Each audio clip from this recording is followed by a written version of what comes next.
Praise the Lord. നിങ്ങൾ എല്ലാവരെയും blessed മോർണിംഗിലേക്ക് യേശു ക്രിസ്തുവിൻ്റെ നാമത്തിൽ സ്വാഗതം ചെയ്യുന്നു.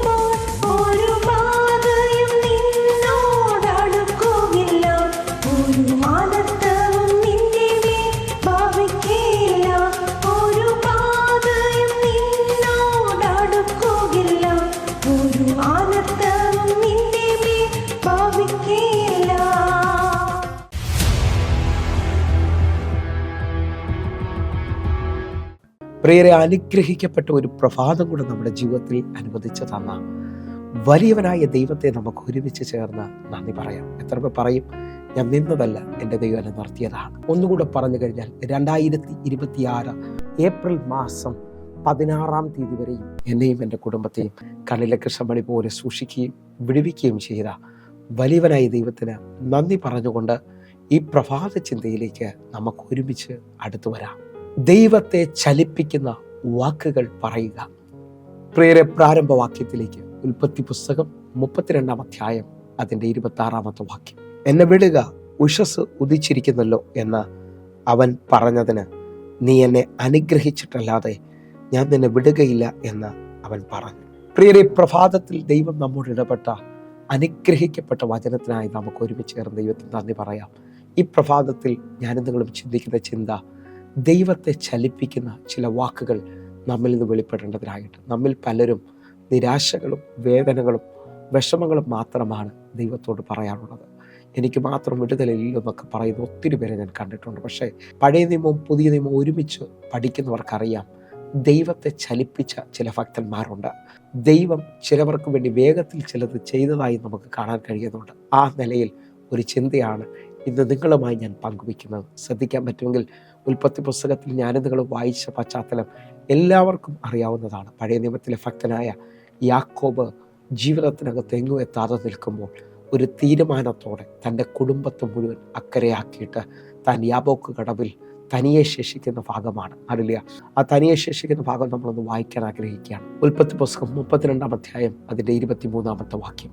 അങ്ങനെ അവൻ അവരെ കൂട്ടി ആറ്റിനക്കര കടത്തി, തനിക്കുള്ളതൊക്കെയും അക്കര കടത്തിയ ശേഷം യാക്കോബ് തനിയെ ശേഷിച്ചു. നിങ്ങൾ ശ്രദ്ധിച്ച്, ഇത് തീരുമാനത്തോടുള്ള പ്രാർത്ഥനയാണ്. ഞാൻ ആരംഭത്തിൽ തന്നെ ചിലവരെ നോക്കി വിളിച്ചു പറയുന്നു, നിങ്ങൾ തീരുമാനത്തോടെ ദൈവസന്നിധിയിലേക്ക് വന്നാൽ ആ സമയം മുതൽ എൻ്റെ ദൈവം നിങ്ങളെ ശ്രദ്ധിക്കാൻ തുടങ്ങും. ദൈവം നിങ്ങൾക്ക് വേണ്ടി ചലിക്കുന്നത് കാണാൻ കഴിയും. ഇതാ, യാക്കോബ് തനിക്കുള്ളതെല്ലാം അക്കര കയറ്റിയ ശേഷം യാബോക്ക് കടവിൽ തനിയെ ശേഷിച്ചു. ആ തനിയെ ശേഷിക്കുന്ന ആ സമയത്ത് തന്നെ ദൂതൻ അവിടേക്ക് ഇറങ്ങി വരുന്നതായി കാണുന്നു. ആ സമയം മുതൽ കണ്ണുനീരിൻ്റെ നടുവിൽ യാക്കോബ് മല്ലുപിടിക്കുകയാണ് ദൂതനുമായി. ജയിക്കുന്നില്ലെന്ന് കണ്ടപ്പോൾ ദൂതൻ മറുപടി പറഞ്ഞ ഭാഗമാണ്, ഉഷസ്സാകുന്നു, എന്നെ വിടുക എന്ന. എന്നാൽ യാക്കോബ് പറയാണ്, നീ എന്നെ അനുഗ്രഹിച്ചിട്ടല്ലാതെ ഞാൻ നിന്നെ വിടത്തില്ല. എന്നെ കേൾക്കുന്നവരെ, ഒറ്റ രാത്രി കൊണ്ട് തൻ്റെ തീരുമാനത്തെ മാനിക്കുന്ന ഒരു ദൈവം. നിങ്ങൾ വിശ്വസിക്കുന്നവരാണെങ്കിൽ വർഷങ്ങളായി നിങ്ങൾ ചുമക്കുന്ന കടഭാരം, വേദനകൾ, ശാപത്തിൻ്റെ കെട്ടുകൾ, നിങ്ങൾ തീരുമാനത്തോടെ ദൈവസന്നിധിയിൽ നിൽക്കാമെങ്കിൽ ആൾ മാറിവരെ പോലെ നിങ്ങൾ പുറത്തു വരാൻ പോവുകയാണ്.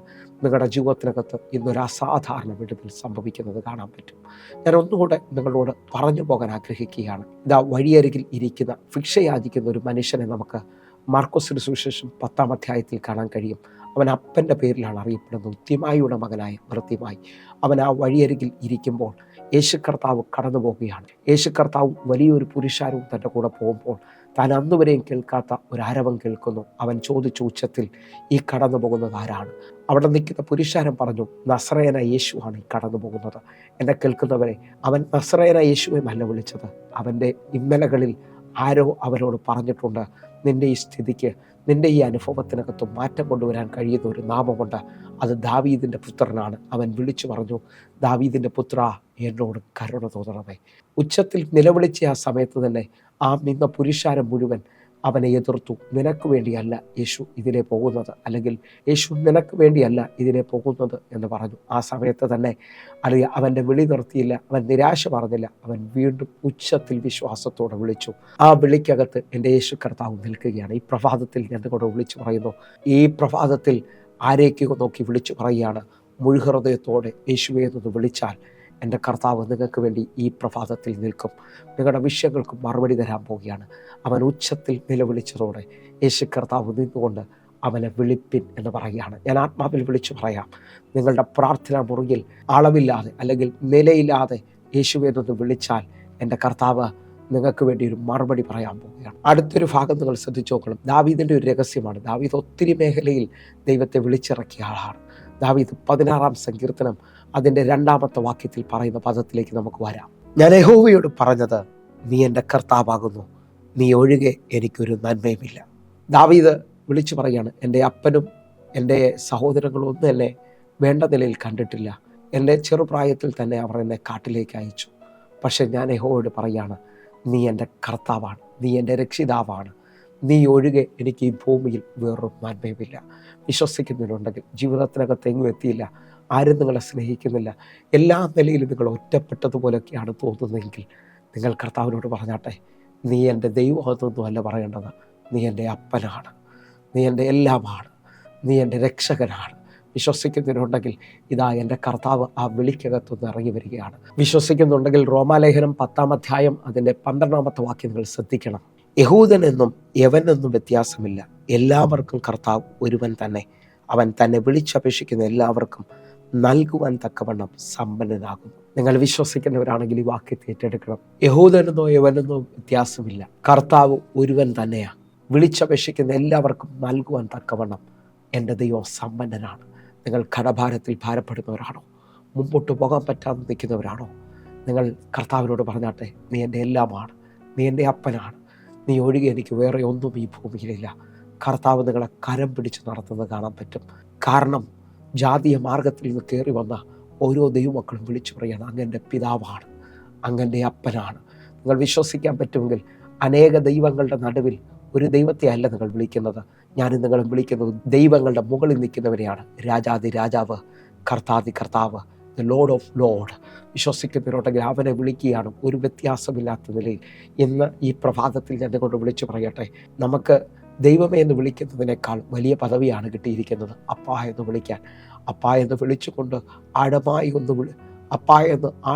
ഒന്ന് വിളിക്കാൻ പറ്റുമെങ്കിൽ നിൻ്റെ സങ്കടങ്ങളെ, നിൻ്റെ കണ്ണുനീരിനെ മാറ്റാൻ ദൈവത്തിന് കഴിയും. ഒന്നുകൂടെ നിങ്ങൾ ശ്രദ്ധിക്കണം കേട്ടോ. ഇതാ യേശു കർത്താവിന് പ്രിയനായ ലാസർ മരിച്ചു. 4-ാമത്തെ ദിവസം യേശു കർത്താവ് കല്ലറയുടെ അടുക്കിലേക്ക് വരുമ്പോൾ ഇതാ അവൻ്റെ സഹോദരിയായ മറിയ അവൻ്റെ കാൽക്കൽ വന്ന് വീണു. നിങ്ങൾ ശ്രദ്ധിച്ച് നോക്കിയേ, യോഹന്നാന്റെ സുവിശേഷം 11-ാമത്തെ വാക്യം. അവൾ കരയുന്നതും അവളുടെ കൂടെ വന്ന യഹൂദന്മാർ കരയുന്നതും യേശു കണ്ടിട്ട് ഉള്ളം നൊന്ന് കലങ്ങി. 34-ാമത്തെ വാക്യം. അവനെ വെച്ചത് എവിടെയെന്ന് ചോദിച്ചു. കർത്താവെ, വന്ന് കാണുക എന്ന് അവർ അവനോട് പറഞ്ഞു. യേശു കണ്ണുനീർ വാർത്തു. ഇതാ തൻ്റെ സഹോദരിയായ, തനിക്ക് പ്രിയമായവൾ കരയുന്നത് കണ്ടപ്പോൾ, അവളുടെ കൂടെ നിൽക്കുന്നവർ കരയുന്നത് കണ്ടപ്പോൾ എൻ്റെ കർത്താവിൻ്റെ ഉള്ളം നൊന്തു എന്നാണ് കാണുന്നത്. അവൻ കണ്ണുനീർ വാർത്തു. ബൈബിളിലെ ഏറ്റവും ചെറിയ വാക്യങ്ങളിലൊന്നാണ് യേശു കണ്ണുനീർ വാർത്തു എന്നുള്ളത്. നിങ്ങൾ വിശ്വസിക്കുന്നവരാണെങ്കിൽ നിങ്ങളുടെ ജീവിതത്തിനകത്ത് ഇപ്പോൾ ഒരു അത്ഭുതം സംഭവിക്കും. നീ കരയുന്നത് കണ്ട് മാറി നിന്ന് ചിരിക്കുന്ന ഒരു ദൈവമല്ല കേട്ടോ. നിൻ്റെ ഉള്ളം കലകുന്നത് കണ്ടാൽ ഓടി നിൻ്റെ അടുക്കൽ വരുന്നവൻ. ഒന്നുകൂടൊന്ന് വിശ്വസിക്കാൻ പറ്റുമെങ്കിൽ ഒറ്റ ഭാഗം കൂടെ ഒന്ന് പറയുക. ഈ യായിറോസ് പള്ളിപ്രമാണിയായിട്ടും വലിയ പുരുഷാരവുമായി കടന്നു വരുന്ന യേശു കർത്താവിൻ്റെ അടുക്കലേക്ക് ആ കാൽക്കൽ വന്ന് വീണിട്ട് വല്ലാതെ അപേക്ഷിച്ചു, എൻ്റെ കൊച്ചുമകൾ അത്യാസനത്തിലിരിക്കുന്നു, അങ്ങ് വന്നൊന്ന് കൈവച്ച് എൻ്റെ മകളെ സൗഖ്യമാക്കണമേ. നിങ്ങൾ വിശ്വസിക്കുന്നവരുണ്ടാവും. ആ കാൽക്കൽ മുറുകെ പിടിച്ച് കണ്ണുനീരോടെ അപേക്ഷിച്ചവൻ്റെ കൂടെ യേശു കർത്താവ് പോകാൻ പോവുകയാണ്. നമുക്കൊരുമിച്ച് ആ വാക്യം കൊണ്ടൊന്ന് വായിച്ച് പ്രാർത്ഥിക്കാം. മർക്കോസിന്റെ സുവിശേഷം 5-ാം അധ്യായം 24-ാമത്തെ വാക്യം. അവൻ അവരോടുകൂടെ പോയി വലിയ പുരുഷാരം പിഞ്ചെന്നു അവൻ എത്തിക്കൊണ്ടിരുന്നു. നിങ്ങൾ വിശ്വസിച്ച്, വലിയ പുരുഷാരമാണ് കൂടെ പോയത്.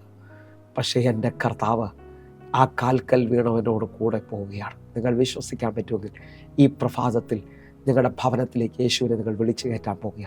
നിങ്ങളുടെ ഭവനം ദുഃഖത്തിലും വിഷമത്തിലും വേദനയിലുമാണെങ്കിൽ ആ ഭവനത്തിൻ്റെ സൈൻ മാറാൻ പോകുക. ഞാൻ ആത്മാവിൽ വിളിച്ചു പറയാം, ഒരു വീട്ടിനകത്ത് ദുഃഖവും രോഗവും പ്രയാസവും കടബാധ്യതകളും ഇനി മുമ്പോട്ടൊരു സാധ്യതയില്ലെന്നൊക്കെ പറഞ്ഞാൽ യേശു ആ ഭവനത്തിൽ കയറിയാൽ ആ ഭവനത്തിന് രക്ഷ വന്നു എന്നുള്ളതാണ്. എന്ന് പറഞ്ഞാൽ ഭവനത്തിന് സൈൻ തിരിയാൻ പോകുന്നു, വിലാപം നൃത്തമാകുന്നു, നിങ്ങളുടെ വീട്ടിൽ സന്തോഷം വെളിപ്പെട്ട് വരാൻ പോകുന്നു, സമാധാനം വെളിപ്പെട്ട് വരാൻ പോകുന്നു. കർത്താവിനെ വിളിച്ചെഴുന്നേൽപ്പിക്കുന്ന, കർത്താവിനെ പിടിച്ചു കൊടുക്കുന്ന ചില പദങ്ങൾ പറഞ്ഞ് ഈ പ്രഭാതത്തിൽ ദൈവപ്രവർത്തിയിലേക്ക് വരാം. നമുക്ക് കണ്ണുകൾ അടയ്ക്കാം, പ്രാർത്ഥിക്കാം. ഞങ്ങളെ സ്നേഹിക്കുന്ന ഞങ്ങളുടെ നല്ല കർത്താവെ, ഞങ്ങൾ ഒരുമിച്ച് ചേർന്നുകൊണ്ട് അപ്പാ എന്നൊന്ന് വിളിക്കുക. അപ്പാ, ഞങ്ങളുടെ ആവശ്യങ്ങളിൽ കൂടെ നിൽക്കണേ, ഞങ്ങളുടെ ആവശ്യങ്ങളിൽ പ്രവർത്തിക്കണമേ. അങ്ങയുടെ കരം ഞങ്ങൾക്ക് അനുകൂലമാകണമേ അപ്പാ. ദൈവപ്രവർത്തിക്കായി പ്രാർത്ഥിക്കുന്നു. യേശുവിൻ നാമത്തിൽ ഞാൻ പ്രാർത്ഥിക്കുന്നു. കേൾക്കണം പിതാവേ. ആമേൻ, ആമേൻ. പ്രിയരെ, പ്രഭാത സന്ദേശം നിങ്ങൾക്ക് അനുഗ്രഹമാകുന്നുവെങ്കിൽ നമ്മുടെ യൂട്യൂബ് ചാനൽ സബ്സ്ക്രൈബ് ചെയ്യുകയും ഫേസ്ബുക്കിലേക്ക് നിങ്ങൾ ജോയിൻ ചെയ്യുകയും ചെയ്യണമെന്ന് ഓർപ്പിക്കുന്നു. അതേപോലെ തന്നെ എല്ലാ ദിവസവും ഇന്ത്യൻ സമയം വൈകിട്ട് 6 മണിക്ക് സൂമിൽ ആരാധനയുണ്ട്. നിങ്ങളും കടന്നു വരണമെന്ന് ഓർപ്പിക്കുന്നു.